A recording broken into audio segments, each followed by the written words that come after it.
Merci beaucoup, Tim, pour cette annonce chaleureuse, intrigante. C'était cool, merci. J'ai traduit ce que je vais dire aujourd'hui en anglais, en australien, en américain aussi. Donc, si vous avez des portables, vous pouvez trouver ça. Je crois que Kristen, tu peux envoyer la traduction à nos amis américains. Et on est vraiment content que vous soyez là. Et c'est vraiment un plaisir de vous voir ce soir. Vous pouvez entendre un petit accent chez moi, c'est un accent australien. Et on a passé 2 mois en Australie cet été, juillet et août. Et on a vu nos familles et mes sœurs. Et moi, je suis fils aîné de ma famille.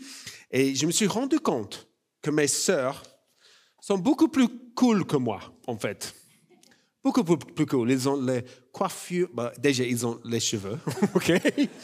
Mais ils ont des vêtements, ils ont un style. Et quand je me regarde, je pense, mais qu'est-ce qui se passe avec moi, en fait?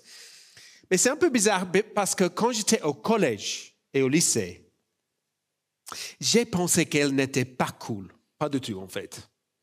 Et en fait, je ne voulais pas être vu avec eux. Donc, je les ai ignorées tout le temps, en fait. Comme si elles n'existaient pas. Et ça, c'était pas cool. Et plus tard, je me suis rendu compte, en fait, que je les ai blessés en faisant ça. Et j'ai blessé mes parents aussi, parce qu'ils étaient les filles de mes parents, évidemment. Et donc, j'ai culpabilisé. Et donc, j'ai une question pour vous tout au début. Comment gérez-vous la culpabilité? Comment gérez-vous vos fautes, vos échecs, votre honte, vos regrets? On a tous été blessés et on a tous blessé d'autres. Et certaines personnes parmi nous ont une sensibilité excessive peut-être qui peut mener à une culpabilité aiguisée toujours. Donc c'est toujours ma faute, c'était moi, pourquoi je fais ça tout le temps? On est un peu comme ça. Mais d'autres sont un peu moins sensibles comme ça. Ils sont presque inconscients de leur faute. Ils évitent de confronter ce qu'ils ont fait. Ils disent, oh bon, c'est pas grave, ça. Faut vivre. Ils vivent un peu dans le déni. Comment gérez-vous vos regrets, vos fautes? On continue dans notre série sur l'évangile de Marc. On est là, où Jésus a dit et fait beaucoup de choses pendant ce temps. Mais lorsqu'on arrive à la fin de son ministère et de sa vie, on voit que ce dont on a le plus besoin, c'est le pardon. Et c'était la chose la plus importante pour Jésus aussi. Et donc, on va se plonger dans ce moment le plus dur de sa vie. En fait, c'était le pire pour Jésus, c'est le moment. Et on voit pourquoi il nous apporte un pardon et une paix profonde, même face à nos échecs, nos péchés. Et donc, on a 3 épisodes dans notre texte d'aujourd'hui. On aura donc 3 lectures et j'interviendrai après chacune d'entre elles. Et donc, Nour va la lire. C'est pas Dieu, si tu vois personne, mais tu entends quelque chose. Ça va être Nour. Et Jésus, juste pour vous donner le contexte, Jésus est maintenant à Jérusalem et on arrive au point culminant de l'évangile. Et c'est à ce moment-là, à Jérusalem, c'était un moment fort du calendrier juif, lorsqu'ils célèbrent la Pâque. Et Jérusalem, normalement, était une ville de 60 000, 80 000.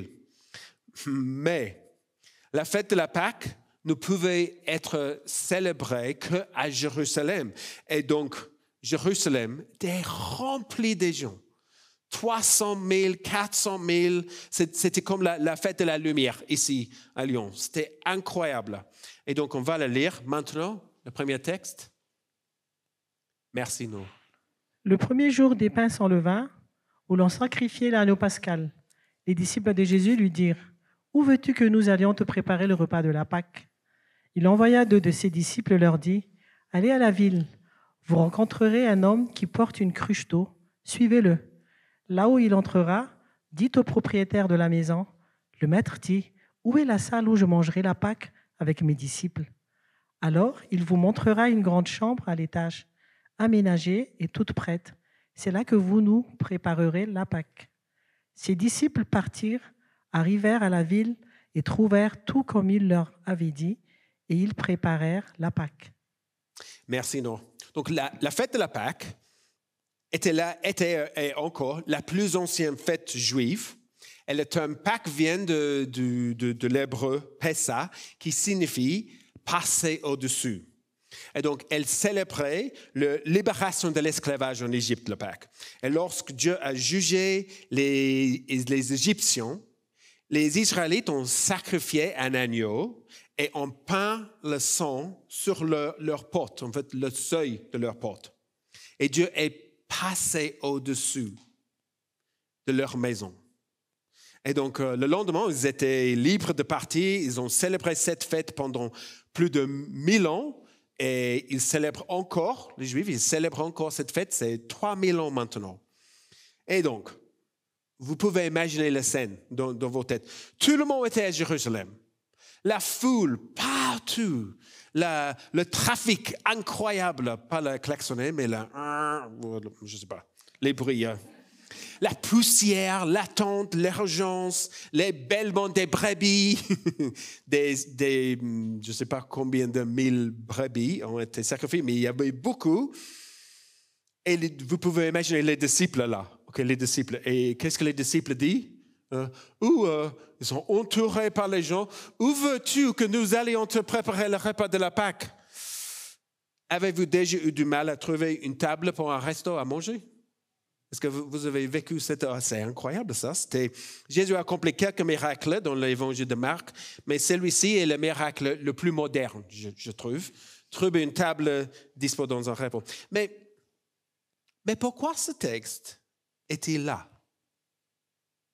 Pourquoi inclure ces détails juste un peu élaborés avec un homme, avec une cruche, avec un propriétaire de la salle à l'étage?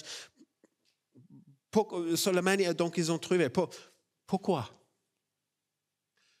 Pour montrer à quel point tout cela était bien préparé.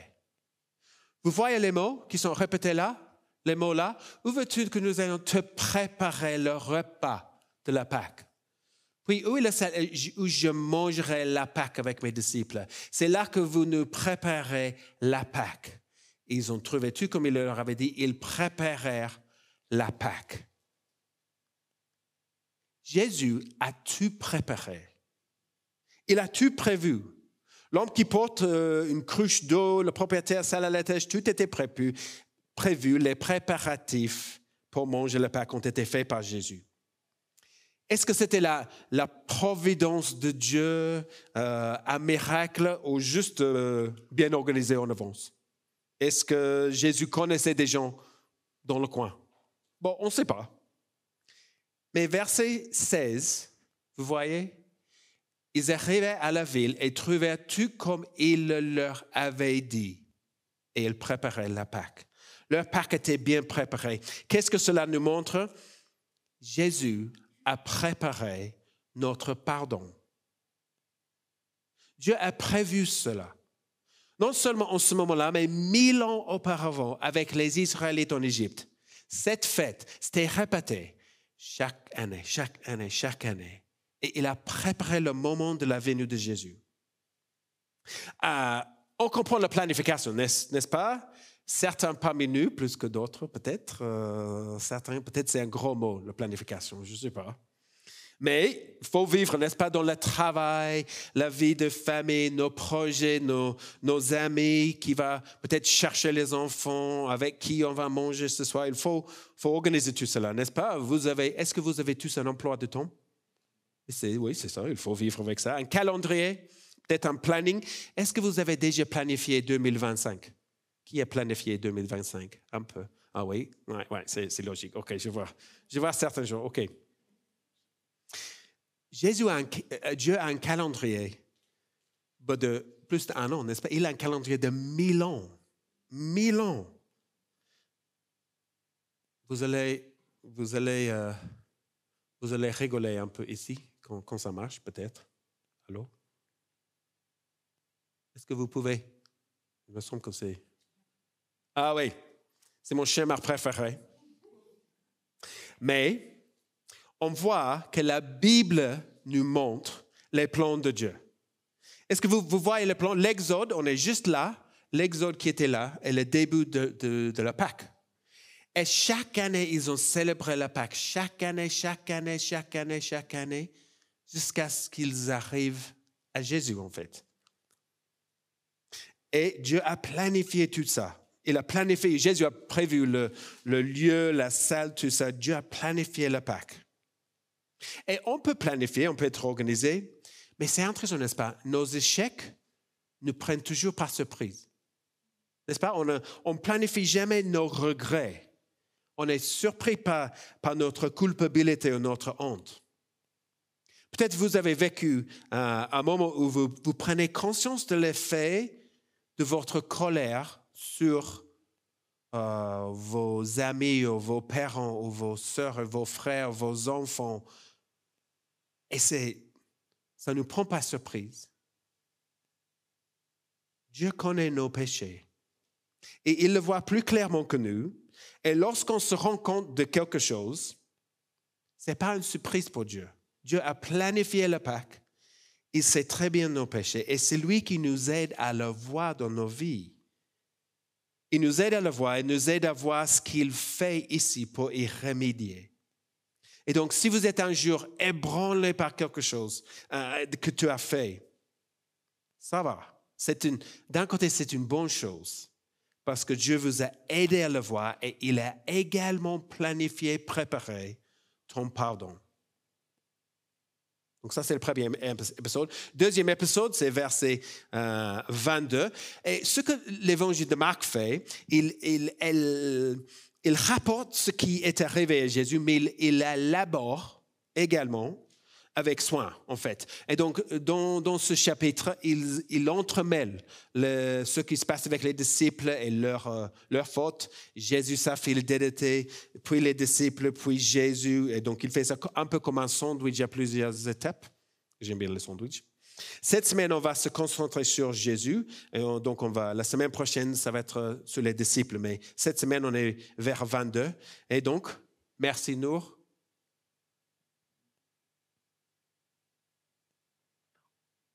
Tu peux avancer. Merci.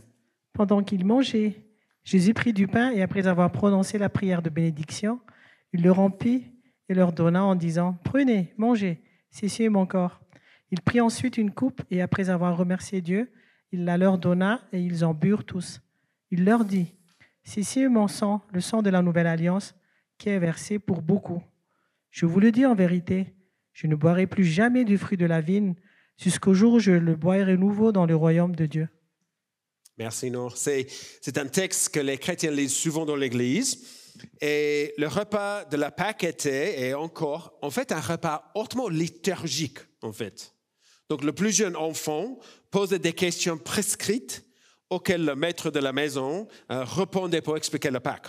Donc, il y avait de nombreux toasts, des coupes et des éléments qui symbolisent les événements en Égypte, comme les herbes amères.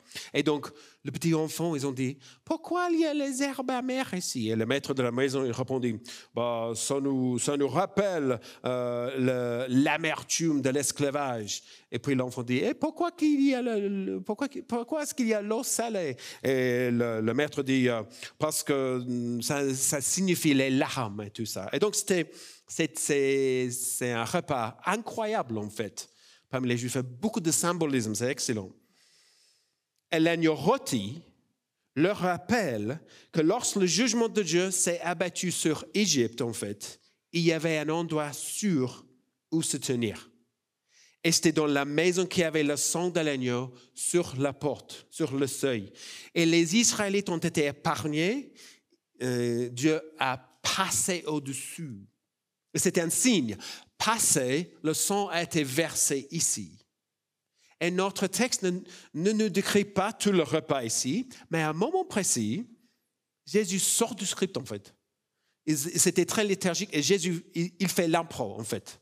Et j'imagine les disciples étaient, mais qu'est-ce que tu fais? C'est pas leur truc, je ne sais pas. Ils ont déjà célébré le Pâques, je ne sais pas, 25, 30 fois. Et Jésus sort, il se lève avec le pain, il prie, il donne aux disciples, ceci est mon corps. Ils sont un peu, OK, mais ça, c'est pas l'autre. Et puis, il se lève avec la coupe, il remercie Dieu, il dit, ceci est mon sang, le sang de la nouvelle alliance, qui est versé pour beaucoup. Et Jésus dit à ses disciples que ce que le sang sur le seuil de la porte était pour les Israélites, c'est maintenant sa mort pour ceux qui se confient en lui. Donc, c'est-à-dire être chrétien, c'est se tenir non pas sous le seuil de la porte, mais sous le seuil de Jésus. Donc, c'était un moment bizarre peut-être, mais profond pour les disciples. Mais j'ai une question pour vous, et je voulais que vous discutez de ces questions. Et la question est, pourquoi a-t-il utilisé le pain et le vin et non l'agneau? L'agneau était là. Pourquoi est-ce qu'il n'a pas utilisé l'agneau? Pourquoi est-ce qu'il utilisait le pain et le vin? Vous avez 1 minute. Parlez avec vos voisins et dis-moi après. 1 minute, allez.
OK.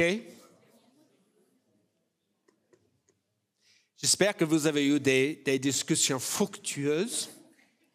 Mais c'est une question intrigante, n'est-ce pas? A-t-il seulement pensé à cette idée, cette commémoration, et tout l'agneau était déjà mangé? Est-ce qu'il a pensé, en fait, on va le faire, en fait, oh, il n'y a pas d'agneau? Le pain, donne-moi le pain. On va se débrouiller avec, OK. Je ne crois pas. Rappelez-vous qu'il a tout planifié, ça. Il a tout préparé. Je crois que ce n'est pas ça. Il faut être modeste. Si le texte ne nous dit pas, on reste humble dans notre interprétation. Mais on peut au moins dire 2 choses, n'est-ce pas? Première chose, tout comme le sang de l'agneau a sauvé le peuple, le sang de Jésus sauve son peuple. Et donc les sacrifices d'agneau étaient toujours nécessaires dans le judaïsme. J'ai un texte, comme le texte de Hébreux dit, tout prêtre, il décrit ce qui se passait dans le judaïsme. Tout prêtre se tient chaque jour debout pour faire le service et offrir fréquemment les mêmes sacrifices qui ne peuvent jamais enlever le péché. Tandis que Christ, après avoir offert un seul sacrifice pour le péché, s'est assis pour toujours à la droite de Dieu. En effet, pas une seule offrande. Il a conduit à la perfection pour toujours ce qu'il rend saint. Encore une fois, vous voyez? Sacrifice ici, sacrifice, chaque année, plusieurs fois par an. C'était le sacrifice, jusqu'à ce qu'on arrive à Jésus. Et puis, tout est terminé. Il y a plus de sacrifices. Il y a plus d'effusion de sang. Il y a plus. Et donc, c'est pourquoi on n'a pas d'autel dans l'Église maintenant. C'est pourquoi on n'appelle pas la Sainte Seine un sacrifice qui est fait par les prêtres. Ça, c'était dans l'Ancien Testament. Et si on fait cela, on revient à l'Ancien Testament comme Jésus n'est pas venu. Mais en fait, non, on ne fait pas ça. c'est pas le passé. À sa mort, Jésus a dit, tout est accompli, tout est accompli. Il n'y a plus de sacrifice. Donc, il n'a donc pas utilisé l'agneau parce que le sacrifice, c'est fini. C'est fini. Et la deuxième chose, le pain était une façon de dessiner le partage d'un repas dans la culture juive. Rompre le pain, c'était une phrase. Tu comme, qu'est-ce qu'on dit en français? Casser la croûte? On dit casser la croûte, n'est-ce pas? Et on a même casse-croûte, la bonne bouffe. OK. Donc on mange la casse-croûte même s'il n'y a pas de croûte et pas de pain. C'est juste le nom pour ce qu'on fait là. Et c'est exactement comme on fait en Asie. En fait, on mangeait du riz, même s'il n'y a pas de riz dans le repas. C'est ce qu'on dit, on partage un repas ensemble. Et Jésus, ce qu'il fait ici, ce moment signifie donc la participation de ses disciples à ses côtés sur ce repas, dans ce repas. Bien que Jésus meure seul sur la croix, il partage les bénéfices de ce que Jésus accomplit. Et donc, il participe. Jésus nous fait participer à notre pardon. Il a planifié la Pâque et il a accompli, il transforme la Pâque ici avec son corps et son sang et nous permet d'y participer. C'est pourquoi on aime bien célébrer la Pâque ici à l'Église. Ce n'est pas un repas pour les saints, c'est une table pour les pécheurs. Et ses disciples allaient bien tomber après. Ses disciples allaient trahir Jésus, mais quand même, ils partagent le repas avec eux. Et donc, c'est pour tous les chrétiens, pour les chrétiens qui ont cherché la repentance et la foi en Jésus. Et on va célébrer la Sainte Seine un peu juste à la fin ici, j'espère avec profondeur, n'est-ce pas? Parce qu'on voit que ce que Jésus a fait et on va participer ensemble dans ce que Jésus a fait. Donc, si vous êtes chrétien, parfois il est facile de penser qu'on est sauvé par la grâce, mais on continue par les œuvres. Ça, c'est une pensée assez bien répandue. C'est notre effort. On doit remplir notre part du contrat avec Dieu, n'est-ce pas? Mais ce n'est pas juste, ce n'est pas une pensée biblique, cette idée, en fait. Non. Cette façon de penser engendre le légalisme, l'arrogance et l'incertitude dans nos vies. Non, la Bible dit qu'on est sauvé par la grâce et on continue par la grâce. C'est-à-dire, la marque d'un chrétien, c'est la repentance et la foi. La repentance, moi, je ne vis pas comme autonome dans ma vie. En fait, non, je dois me repentir de cette mentalité et je dois vivre avec Dieu et les autres. Et la repentance, c'est de dire, ça, c'était pas juste. La repentance, c'est changer d'attitude. Et la foi, c'est avoir confiance en Jésus, que le pardon qu'il nous donne est assez. Donc, la repentance, c'est la foi. C'est la marque d'un chrétien, mais c'est la marque d'un chrétien mature aussi. La repentance et la foi. Si on arrive à un moment donné dans l'avenir où on dit, OK, j'ai vu tous mes péchés, OK, ça va, je comprends maintenant, je comprends. Il n'y a rien à découvrir maintenant, je comprends tout. Non, désolé, ça, ce n'est pas le signe d'un chrétien mature, ça, c'est un très mauvais signe, en fait. Non, la marque d'un chrétien mature, c'est la repentance approfondie et la foi approfondie. Et l'humilité, ça engendre l'humilité et la reconnaissance pour notre Sauveur. Maintenant, notre troisième lecture. Merci, Nour. Est-ce que c'est là? Ils se rendirent ensuite dans un endroit appelé Gethsémane, et Jésus dit à ses disciples, « Asseyez-vous ici pendant que je prierai. » Il prit avec lui Pierre, Jacques et Jean, et il commença à être saisi de frayeur et d'angoisse. Il leur dit, « Mon âme est triste à en mourir, restez ici, éveillés. » Puis il avança de quelques pas, se jeta contre terre et pria que, si cela était possible, cette heure s'éloigne de lui. Il disait, « Abba Père, tout est possible. Éloigne de moi cette coupe. Toutefois, non pas ce que je veux, mais ce que tu veux. » Il vint vers les disciples qu'il trouva endormis. Il dit à Pierre, « Simon, tu dors? Tu n'as pas pu rester éveillé une seule heure. Restez vigilant et priez pour ne pas céder à la tentation. L'esprit est bien disposé, mais par nature, l'homme est faible. Il s'éloigna de nouveau et fit la même prière. Il revint et les trouva encore endormis, car ils avaient les paupières lourdes, ils ne surent que lui répondre. Il revint pour la 3e fois et leur dit, « Vous dormez maintenant et vous vous reposez, c'est assez. L'heure est venue. Voici que le Fils de l'homme est livré entre les mains des pécheurs. Levez-vous, allons-y. Celui qui me trahit s'approche. » Merci. Jésus a planifié notre pardon. Il nous fait y participer et maintenant, il nous montre qu'il a complètement payé le prix. Donc, il sort de la maison pour aller prier ailleurs, ce qui est totalement normal pour Jésus. Il a fait ça pendant l'évangile de Marc. Mais verset 33 n'est pas normal pour Jésus. Vous voyez là, verset 33, il commençait à être saisi de frayeur et d'angoisse. Pour la première fois dans les évangiles, Jésus semble perdre le contrôle. Tout au long de l'évangile, il n'a jamais semblé comme ça, en fait. Tout au long, il a gardé le contrôle dans les conflits avec les chefs religieux, avec la foule, les malades, les démons, ses disciples qui ne comprenaient rien tout au long de son ministère. Dans les tempêtes, il n'était jamais effrayé, jamais.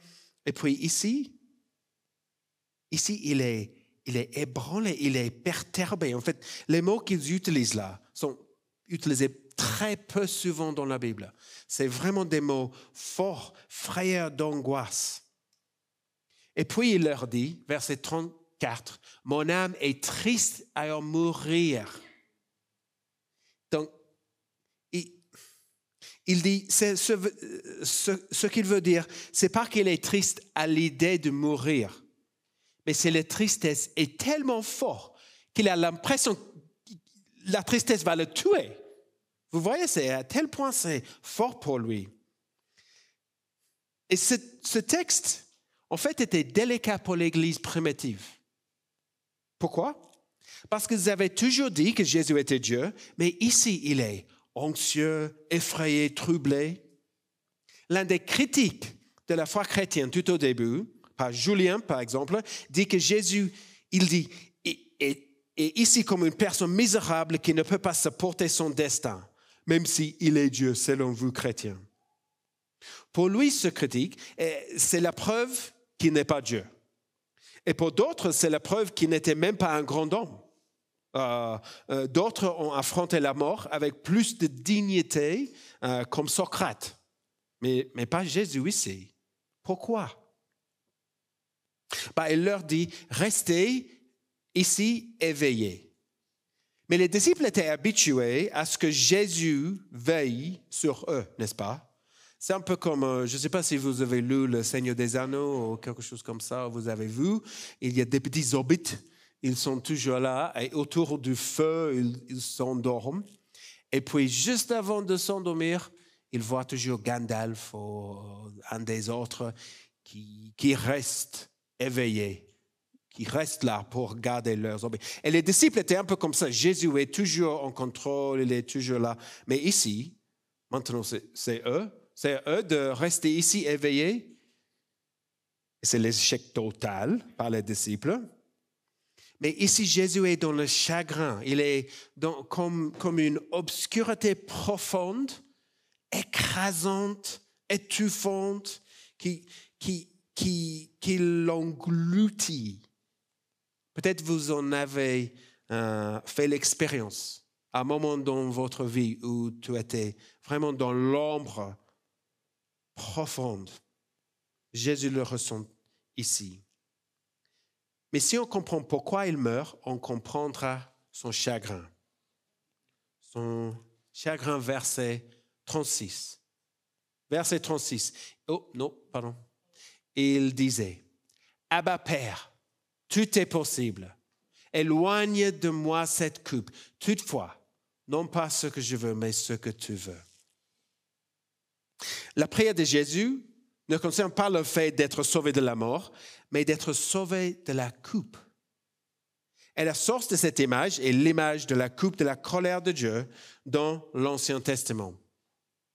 Ésaïe 51, par exemple, « Réveille-toi, réveille-toi, lève-toi Jérusalem, toi qui as bu, donné par l'Éternel la coupe de sa colère, qui a bu, qui a vidé jusqu'au fond la coupe destinée à étourdir. » Et donc la coupe était une image de la sainte colère de Dieu et de son jugement sur la violence, l'abus, l'injustice, la cruauté, la perversion.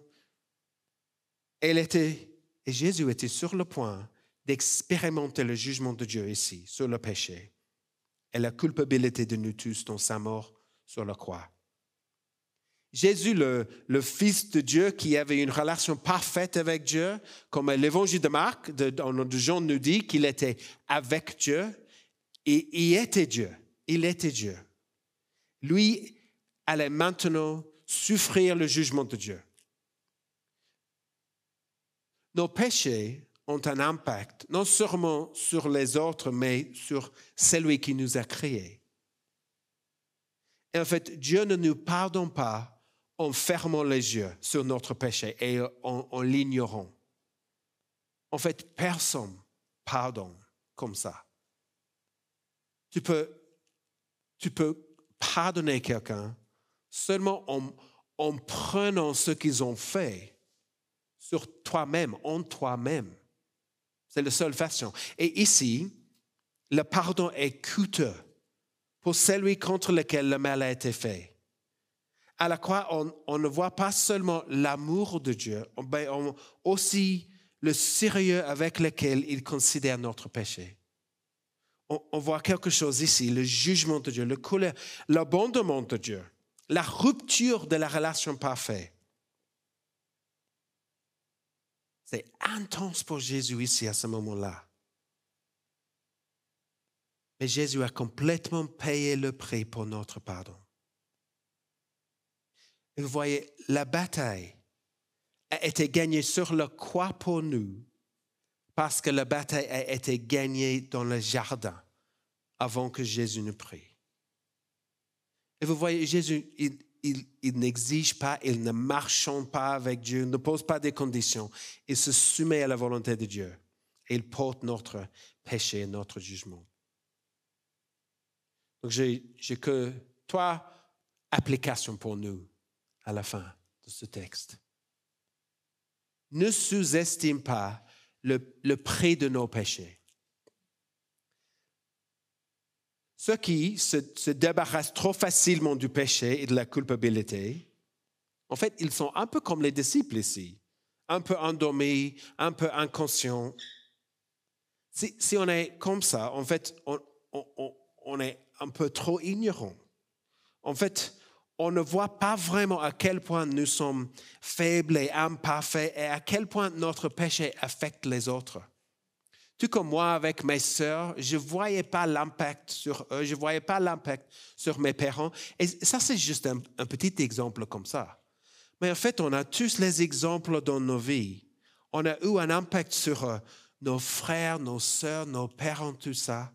Et c'est un impact dur. Donc, ne soyez pas laxistes à ce sujet. Ne restez pas dans cette zone où on continue à pécher sans s'en soucier. Ne sous-estime pas le prix de nos péchés. Deuxième chose, ne surestime pas ta capacité de porter le poids de tes péchés. Et ça, c'est en particulier pour ceux qui ont une conscience sensible, qui se sentent toujours un peu coupables, toujours un peu, je ne sais pas, un peu torturés par ce qu'ils ont fait. Vous n'avez pas besoin de ressentir à nouveau cette culpabilité que Jésus a portée pour vous. Il l'a vraiment portée. Croyez-le. Entendez ici sa douleur et son chagrin. Il est là dans un moment effrayé, l'angoisse. Et c'est comme il te voit. Et il dit, ça va, je vais le faire, je vais souffrir ça quand même pour vous. Et ça, c'est pour vous. Donc, ne surestime pas ta capacité de porter. Non, n'en fais pas l'expérience à nouveau. Acceptez-le. Il est bon de confronter nos échecs, c'est bon, mais laissez Jésus les assumer. Il éprouve cette profonde tristesse et douleur pour que vous n'ayez pas à le faire. Et la dernière chose, n'oublie jamais l'amour de Jésus pour toi. Si vous êtes prise avec des difficultés dans la vie, des circonstances difficiles, des fardeaux, des frustrations, peut-être c'est des incertitudes, peut-être c'est des soucis énormes dans vos vies. Et vous ne savez pas pourquoi Dieu vous permet de passer par ce chemin tortueux. Vous pouvez peut-être vous identifier à Jésus ici, n'est-ce pas? Jésus savait ce que c'était que d'être seul, en fait. Abandonné par ses ennemis, triste, effrayé. Mais il est avec nous dans la tristesse, dans les expériences les plus sévères et ne nous laisse pas seuls. Et la réponse, c'est toujours de se tourner vers Jésus, se tourner vers lui et de prier Dieu avec lui. Et on prie les choses réelles comme Jésus. Jésus ne se cache pas ici, n'est-ce pas? Il ne fait pas semblant, oui, ok, je vais le faire. Non, non, non. Il dit honnêtement ce qu'il pense. Il préférait ne pas faire cela, mais il se soumet à sa volonté. Et c'est la même chose pour nous. Lorsqu'on s'adresse à Jésus, à Dieu, on peut être tout à fait honnêtement. Dans la Bible, il y a une différence énorme entre se plaindre de Dieu et se plaindre à Dieu. Vous voyez, c'est se plaindre de Dieu est toujours négatif dans la Bible. C'est toujours l'incrédulité, c'est la désobéissance, c'est toujours négatif. Mais la solution, ce n'est pas de se mettre en bouteille ou réprimer vos sentiments. Non, non, non. Il s'agit de porter nos plaintes à Dieu dans la prière. Et elles deviennent, en fait, le carburant de notre vie de prière. Si on va vraiment à Dieu avec tous nos soucis, nos problèmes, comme Jésus. On va prier maintenant et puis on va partager la Sainte Seine où on se souvient de Jésus et son sacrifice pour nous. Donc, priez avec moi.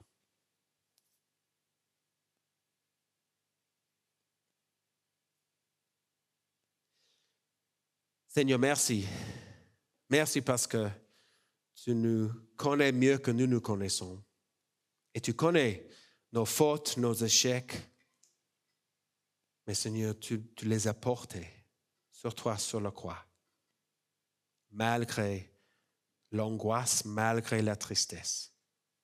Et Seigneur, merci pour ton amour pour nous, qui se renouvelle chaque jour, qui n'affaiblit pas, mais qui est toujours présent pour nous. Et Seigneur, aide-nous à vivre la vie avec repentance et foi devant toi. Pas dans la sensibilité excessive, mais avec une confiance en toi. Et on prie ça dans le nom de Jésus. Amen. Donc, quand vous êtes prêts, venez, prenez la Sainte Seine. Et puis vous pouvez vous asseoir et vous pouvez partager la Sainte Seine quand vous voulez.